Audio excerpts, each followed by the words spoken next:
Saludos amigos, con ustedes una nueva entrega de Consulta Participativa.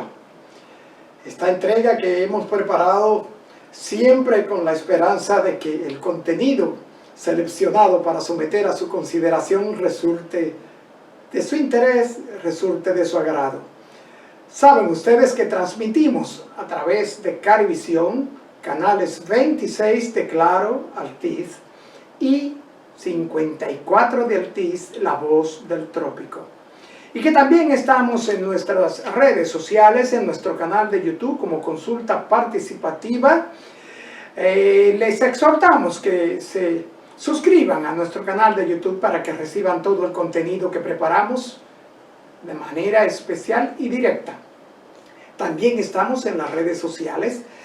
Tenemos nuestra dirección electrónica consultaparticipativa@gmail.com y nuestro número de WhatsApp para que se contacten con nosotros y nos escriban y nos hagan sus sugerencias en cuanto a contenido e invitados y sus preguntas que serán contestadas por nuestros invitados. Nuestro número de WhatsApp es el 809-769-4500. También estamos en Instagram, donde están también colgadas todas nuestras entregas, como Ricardo Opelman, todo juntito.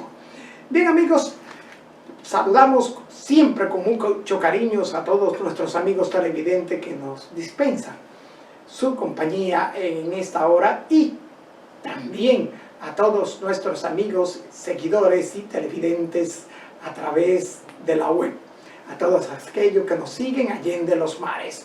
Nosotros vamos a una pequeña pausa y retornamos de inmediato con nuestros comentarios.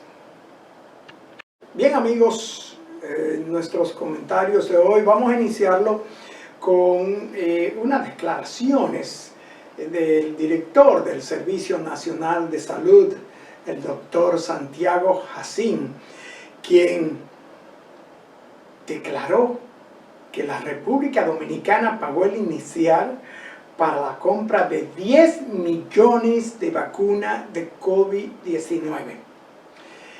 Dice el doctor Jacín que el país dispondrá de los 400 puestos de vacunación con que cuenta el sistema de salud dominicano para estos fines. El director del Seguro Nacional de Salud informó que el gobierno dominicano había abonado la partida correspondiente para garantizar la vacuna del COVID-19 a toda la población.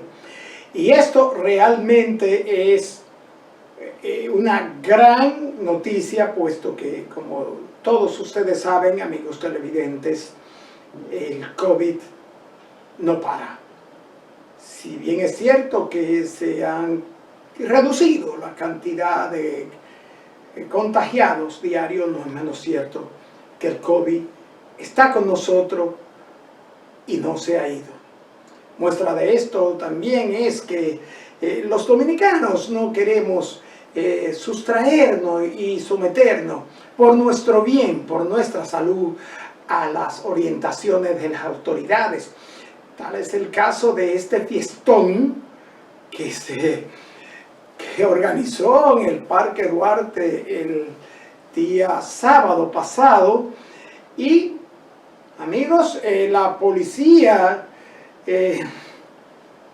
no pudo, intentó parar este fiestón, pero la propia policía se quejó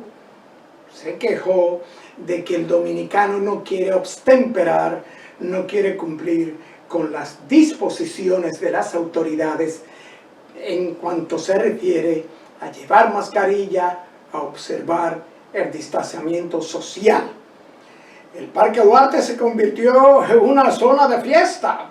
Allí el alcohol, la falta de distanciamiento social, las personas sin mascarilla. Hay un video en las redes sociales muy elocuente que muestra que el estado de fiesta pues hizo que todo el que allí estaba se olvidara de lo que está sufriendo el mundo y de lo que está sufriendo la República Dominicana y de los esfuerzos que están haciendo las autoridades para contener esta pandemia.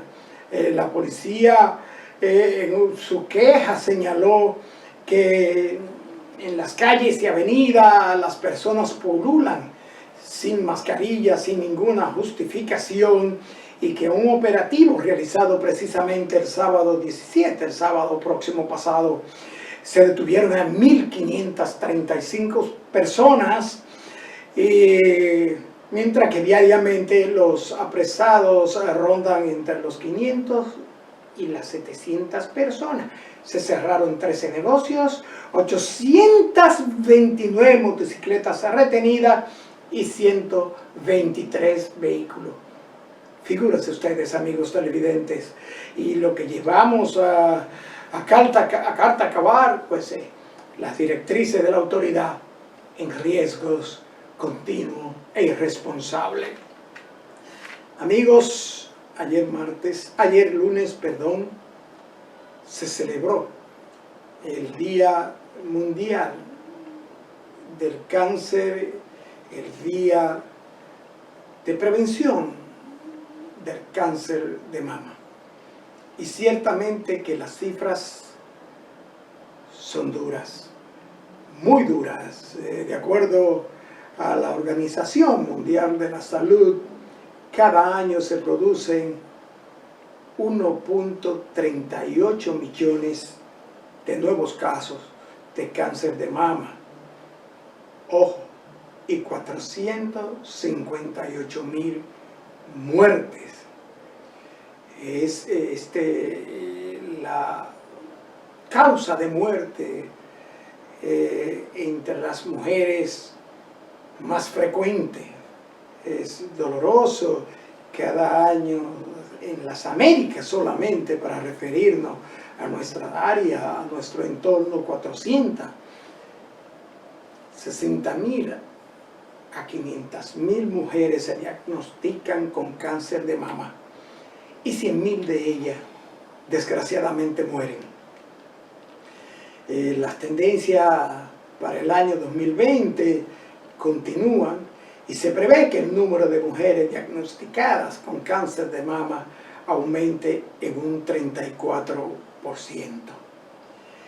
En América Latina y el Caribe es el cáncer más común también en nuestra área del Caribe, y es una de las zonas más altas en riesgo para las mujeres con respecto a esta enfermedad. Y por esto es que decimos, el 19 de octubre, ayer, muy bien, el cáncer para la prevención, el día para la prevención del cáncer de mama. Pero somos de opinión que, a pesar del esfuerzo que hacen las autoridades, el cual reconocemos, muchísimas organizaciones sin fines de lucro, organizaciones como Mujeres Solidarias, las ONG que trabajan por en la orientación de la mujer para prevenir el cáncer de mama, creemos y somos de opinión, reitero, que esto debe ser una tarea de los 365 días del año. Nuestras mujeres están expuestas, muchas por desconocimiento, otras por falta de una orientación que le motive a chequearse, a tocarse ellas mismas.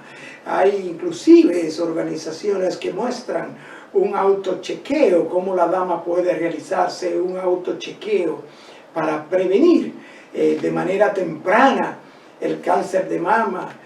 Si la mujer se siente un durito, un tumorcito, cualquier tipo de dolor en el área de sus mamas, debe de inmediato acudir a su ginecólogo para que el ginecólogo le trate y, de ser necesario, le prescriba las mamografías y le remita al oncólogo. Creo que ciertamente hay mucho esfuerzo, se está haciendo mucho trabajo al respecto, y creo que sí, que debemos tener esta campaña los 365 días del año. Amigos, nosotros tenemos hoy el inmenso placer de contar con la presencia de una joven profesional de la medicina que tiene una especialidad que realmente debe llamarnos la atención y nos dice de la preocupación de esta profesional de la medicina sobre la justicia y sobre la necesidad del auxilio de la medicina forense en la misma. Nosotros vamos a una pausa y retornamos de inmediato con nuestra invitada.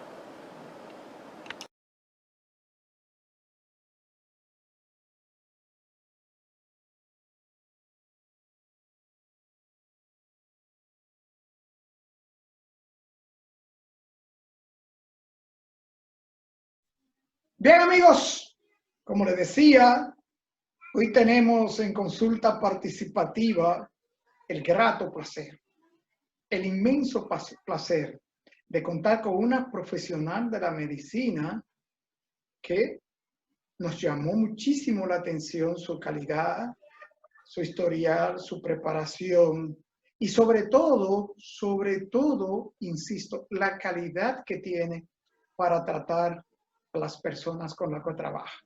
Me refiero a la doctora Katy Giselle Gómez, psiquiatra forense. Bienvenida a Consulta Participativa, doctora. Bueno, para mí realmente es un privilegio, es un honor estar aquí con ustedes y obviamente para poder servir y psicoeducar a nuestra población en esta especialización que pocas personas conocen realmente. Claro, doctora, sí, yo estaba, recuerde que le comenté, yo andaba buscando y precisamente, doctora, porque hay muchísimo desconocimiento de esa especialidad tan delicada y tan importante. Díganos, doctora, ¿qué es la psiquiatría forense? Mira, obviamente es una especialidad bellísima. Yo soy psiquiatra de primera mano, obviamente. Esa es mi formación de base. Y ya luego entonces tuve la oportunidad de comenzar a ver lo que hacía un psiquiatra forense. Es la aplicación de estos conocimientos de la psiquiatría clínica en lo que es la administración jurídica. Entiéndase que yo soy auxiliar de la justicia. Por lo tanto, me toca hacer evaluaciones a aquellas personas que infringen la ley de una u otra forma, tienen algunas características que indican que no están en su total o su plena conciencia. Eso es parte de lo que hacemos. Obviamente en nuestro país esto es, como quien dice, prácticamente nuevo. No somos muy conocidos hasta el momento. Yo estoy como psiquiatra forense, tenemos una colaboradora psiquiatra que también ha sido entrenada en esta área de forense de Santiago a Samaná, pero a mí me corresponde todo el país, entiéndase, toda la República Dominicana, así que ya usted se imagina qué gran responsabilidad. Sí, doctora, a propósito de que usted dice que es un auxiliar de la justicia, esto, ¿qué quiere decir? ¿Quiere decir que usted es un auxiliar del Ministerio Público o del Poder Judicial? Bueno, tengo que decir, porque las personas a veces entienden que yo debo de estar de un lado o del otro. El hecho de ser servidora pública, que es el primer título, indica que tanto ambas partes pueden pedir lo que se llama una pericia psiquiátrica. Puede pedirlo tanto la parte de la defensa como del Ministerio Público o la parte acusatoria. O también puedo tener una orden de un juez. En el caso de aquellas personas que que están privadas de su libertad, pues necesito la orden de un juez para poder realizar una evaluación psiquiátrica. Recordar, esta evaluación psiquiátrica no se trata de saber el estado del ánimo de la persona, simple y llanamente, sino si tiene su psiquis algo que ver con el hecho que tuvo, vamos a decir, el conflicto con la ley. Esa es la parte que le interesa a la administración jurídica. Por lo tanto, no puedo decir que soy ni de una parte ni de otra, simple y llanamente soy objetiva, pertenezco al Instituto Nacional de Ciencias Forenses y tenemos que ser neutrales para poder hacer una buena investigación y tener una mejor respuesta ante los servicios judiciales. Bien, si veo, doctora, justamente como usted dice, que en el aspecto legal, no solamente el psiquiatra forense, que pasaremos un poquito más tarde, más adelante, a describir muchas cosas que el público quiere saber porque ha preguntado. Pero tenemos la antropología forense, la biología forense, el derecho médico, la genética forense, la necropapiloscopía forense, la odontología forense y la psicología forense. O sea, Te faltan muchas más, te falta patología forense, medicina psiquiatra forense, forense, balística forense, tanatología ginecología forense, forense, es de todo forense que hay, porque todo pero, eso auxilia a la justicia a buscar la verdad.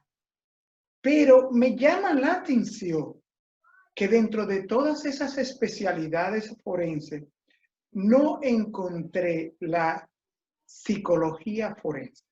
¿Existe? Claro que sí, qué raro, porque realmente nuestro país lo que tiene son psicólogos que han sido entrenados en forense. Realmente todas nuestras fiscalías de violencia de género, todas tienen psicólogos forenses, porque ellos son los que se encargan de la búsqueda, de la investigación, esas mujeres que han sido violentadas o aquellos casos en la familia, todo eso se encargan ellos en nuestras fiscalías. Y todas las fiscalías de nuestro país tienen psicólogos que obviamente son dirigidos por el Instituto Nacional de Ciencias Forenses. Pero yo quiero ahondar un poquito más en esto porque tengo una pregunta de un amigo televidente.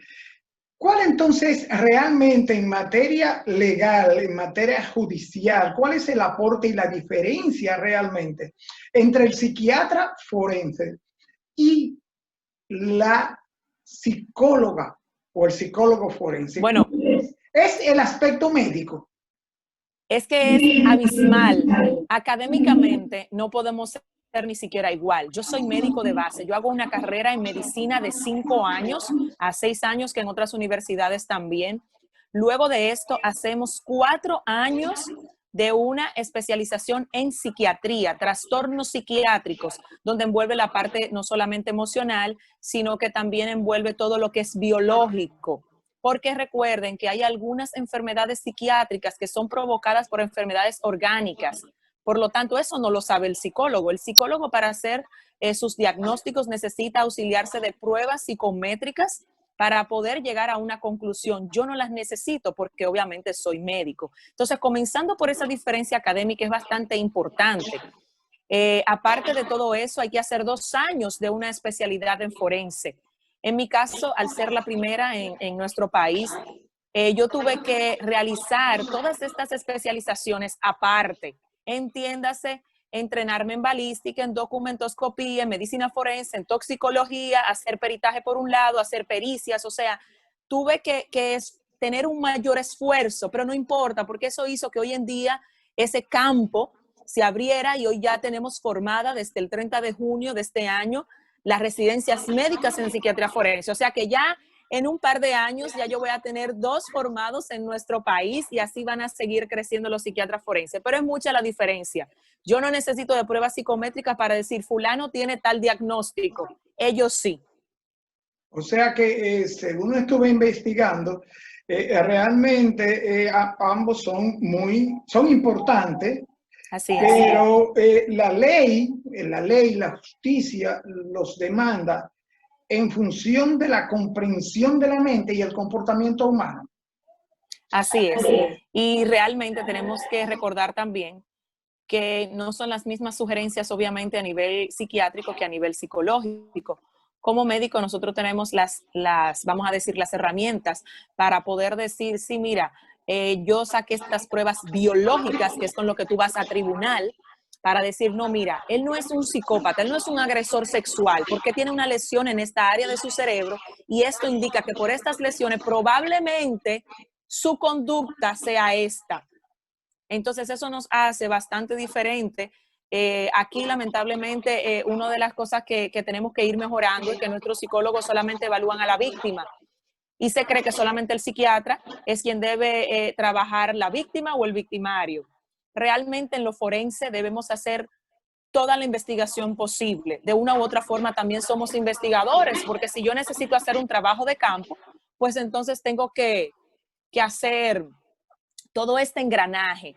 Entonces es importante que se puedan ver esas diferencias. Recordar que el psiquiatra forense es médico de base y que tiene 4 años. Un psicólogo solamente tiene 3 de una universidad y una especialización, una maestría en forense. Somos diferentes en ese aspecto, pero tenemos que relacionarnos y definitivamente el psicólogo forense es una herramienta súper importante para el psiquiatra también. Bien, doctora, usted dijo algo ahora que me mueve a pregunta. Usted dijo cuando tengo que hacer un trabajo de campo y el psiquiatra forense se traslada. ¿Esto no es función de los criminólogos, de los expertos en criminología? Claro, nosotros también lo hacemos. Y tú tienes la particularidad que tú no solamente estás hablando con una psiquiatra forense. Recuerda que te dije que había hecho muchas cositas. No te voy a decir la cantidad porque a veces la gente se asusta y me dice, tan joven, ¿y cómo es que no paras de obtener cosas? Pero yo soy criminalista también y psicóloga forense formada. Entonces, la realidad es que mientras más completo sea nuestro trabajo, mejor va a quedar la pericia. Yo no puedo quedarme con la información que me da, por ejemplo, el imputado, la persona privada de libertad, porque él puede hacerse que está sufriendo un trastorno psiquiátrico de tipo demencia, en pocas palabras, perdió la razón, y resulta que cuando yo investigo a la familia o al compañero de celda, me dice todo lo contrario. Eso es lo que se llama trabajo de campo. Tenemos que ver todas las aristas y todos los componentes. Recuerden que nuestro trabajo es llegar a la verdad, no es favorecer a nadie, sino llegar a la verdad para poder tener una administración jurídica más justa y más eficiente. Y es realmente los textos y los entendidos, los maestros, según hemos investigado, destacan el inmenso, tremendo esfuerzo a nivel psicológico, a nivel personal, que hace un psiquiatra forense para llegar a la verdad. ¿Es cierto que son tan fuertes estos procesos a nivel personal para los psiquiatras forenses, doctora? Mira, te voy a contar mi primera semana. Mi primera semana en esta posición fue horrible. Casi nadie me pregunta ese tipo de cosas, pero qué bueno que a alguien sí le importa mi salud mental como usted. Señores, fue muy difícil porque fue una semana, la primera semana de trabajo donde tuve que realizar pericias a varios psicópatas, homicidas, a agresores sexuales de menores, entiéndase, pedófilos, y yo salí ese viernes destruida con la disposición de renunciar a aquella posición. Y recuerdo que llamé a una colega y le dije, oye, me siento en mi primera semana, yo voy a salir, y excúsame porque no uso esa palabra, es estigmatizante, pero yo me la dije a mí, voy a salir loca de aquí, esto es horrible. Y ella me dijo, claro que tú no vas a salir de ahí, usted es psiquiatra forense y usted estudió eso porque Dios la puso a usted ahí para algo, así que usted el lunes llega y llega con ese título en su cabeza y asume la posición. Y la realidad es que me ayudó mucho, pero te voy a comentar que sí hago mucha higiene mental. Saco mi tiempo para desintoxicarme. Sí voy a terapia cada cierto tiempo porque los casos son muy difíciles. Hay muchas agresiones que por más que uno sea un profesional, somos seres humanos ante cualquier otra cosa. Yo tengo hijos y hay casos que te tocan. No me pasa en el momento, no sé lo que sucede cuando soy psiquiatra forense y estoy en medio de la evaluación, pero a veces me he derrumbado cuando ya salgo de mi despacho y digo, wow, ¿y qué fue lo que yo escuché el día de hoy? ¿A quién fue que vi? ¿Qué psicópata? ¿Qué persona donde no hay ningún tipo de afectividad? ¿Qué es lo que está pasando con el ser humano? Y ese momento es cuando comienzo a ocuparme de mí, a darme ese cariñito, a tener ese espacio de liberar mi mente, a hablar con colegas, a tener mi propia terapeuta porque la tengo, es necesario. Así que cuidar mi salud mental durante estos casi 4 años ha sido un gran reto, pero lo estamos logrando. Bien, doctora, hay varios roles del psiquiatra forense. Realmente estoy maravillado cómo estos roles definidos, entonces uno va entendiendo realmente la carga de responsabilidad que tiene un psiquiatra forense. Pero hay 2 roles fundamentales que me llamaron mucho la atención. El rol del psiquiatra forense en cuanto respecta al derecho civil, el rol del psiquiatra forense en cuanto respecta al derecho penal, y el tercero y el que más me llama la atención por nuestras temáticas acostumbradas en nuestro programa, el rol del psiquiatra forense en el derecho o en lo familiar? Me gustaría que de estos tres roles, sé que son muchos más, pero estos tres roles, derecho civil, derecho penal y en el aspecto familiar o del derecho familiar. Esto, después de la pausa. Doctora, antes de irnos a la pausa, le dejaba la pregunta de los tres roles que a nuestro juicio son muy importantes en cuanto al psiquiatra forense se refiere. Les preguntábamos del rol del psiquiatra forense en cuanto se refiere al derecho penal, al derecho civil y a lo familiar y el derecho familiar. Explíquenos, doctora. Mira, qué bueno que me haces esa pregunta, porque la connotación de forense me exige el conocimiento de todo lo que son nuestros códigos, de nuestro código civil, de nuestro código penal, de nuestro código procesal penal. O sea, que un psiquiatra forense no solamente sabe de la clínica a nivel de psiquiatría, tiene que conocer el derecho. Y como bien dice un gran profesor llamado Nino, el derecho es como el aire, está en todas partes, así que hay que conocer de derecho. Ciertamente los casos de derecho civil que compete a lo que son en muchas ocasiones remuneraciones económicas, donde hay alguna familia envuelta, así es como más he visto esos casos, me han tocado muy poco. La mayoría de los casos son penales, entiéndase de personas que han cometido algún tipo de crimen, sobre todo homicidios o agresiones sexuales con homicidio, son los que más llegan. Cuando nos referimos ya a la parte penal, estamos hablando en aquellos casos donde hay una consecuencia de la privación de la libertad de la persona. Ya en los casos familiares, cuando se habla mucho de lo que es la reconciliación y tener ese tipo de intervenciones, realmente en la psicología es donde más se aplica.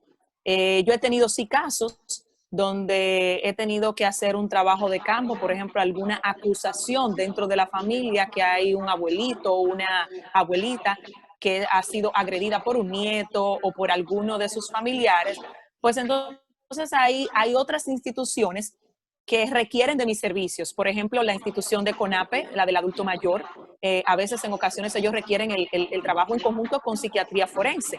Entonces, recordar que todas estas instituciones, la de INAPI, por ejemplo, también que es la de menores, todos ellos son los que nos hacen las solicitudes.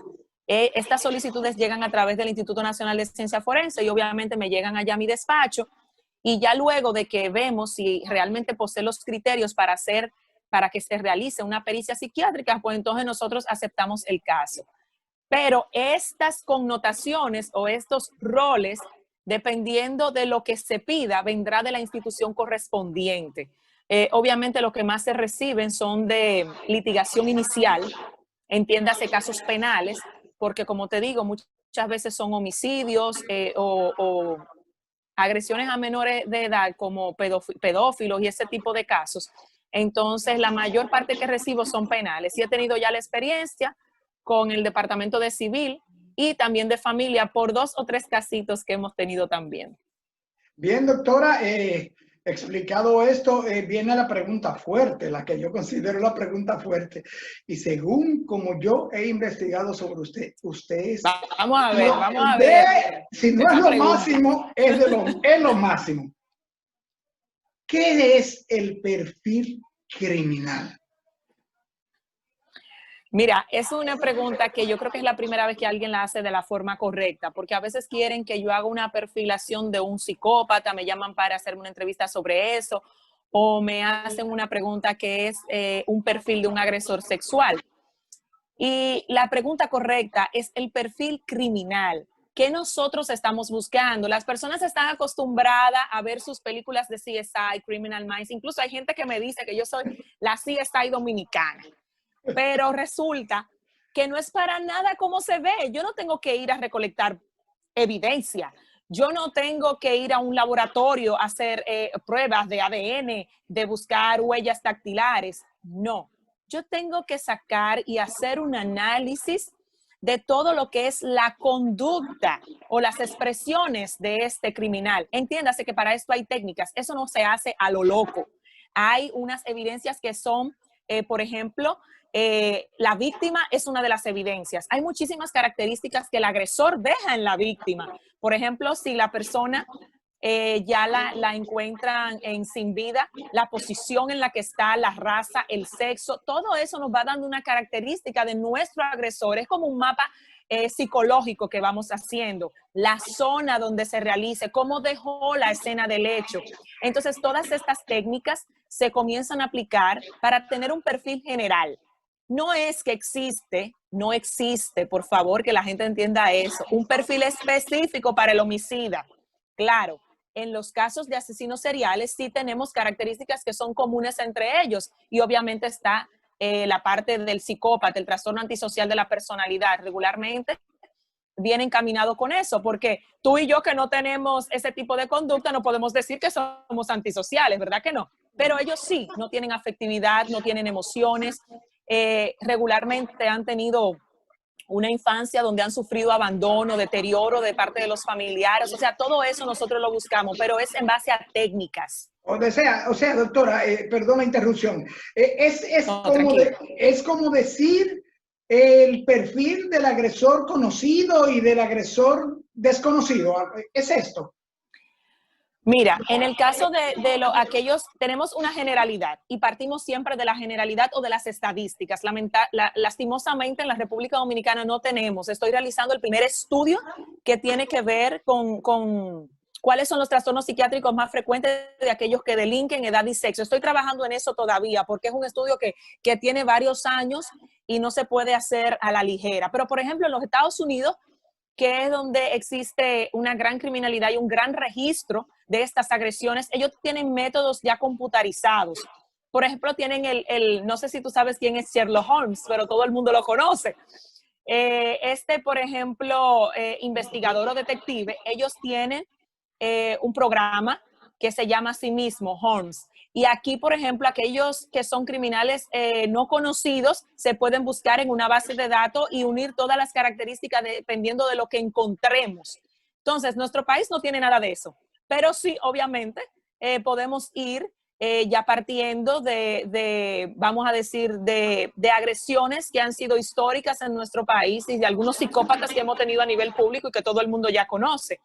Entonces, sí debemos partir de la generalidad. Como te digo, lastimosamente no tenemos estadística, pero en algún momento podremos hablar de eso de manera más específica en la República Dominicana. Bien, doctora, entonces, esto del sujeto, el perfil criminal del sujeto peligroso, hay una serie de variables en este aspecto que dicen y la forma de actuar del criminal, las huellas que deja el criminal, lo que es conocido en función de la forma, el aspecto, el tipo de crimen y cuál es la conducta psicológica de esta gente. Mira, me encanta esa pregunta porque una de las cosas que sí yo saco es si este agresor es desorganizado o es organizado. ¿A qué nos referimos? Nos estamos refiriendo a su conducta. Por ejemplo, una persona que tiene una patología psiquiátrica, obviamente va a dejar una escena del hecho, que es como se llama, no escena del crimen. Eso es lo que se usa en películas para darle esa connotación, pero es escena del hecho de la forma correcta. Y, por ejemplo, si me deja todo, si es sucio, donde no tiene una simetría dentro de la escena, que yo puedo decir, bueno, mira, movió esto para acá para aparentar un suicidio, pero resulta que no es un suicidio, que realmente mató a esa persona. Entonces yo puedo pensar, dependiendo de cómo esté esa escena, si mi criminal es organizado o desorganizado. Regularmente el desorganizado sufre de un trastorno psiquiátrico, más de uno en muchísimas ocasiones, pero son el 20%. El otro 80% es organizado, premeditación, organización absoluta en lo que va a hacer, trata de encubrir sus huellas y regularmente si es atrapado por la justicia va a terminar haciéndote un trastorno de simulación para no pagar una consecuencia jurídica.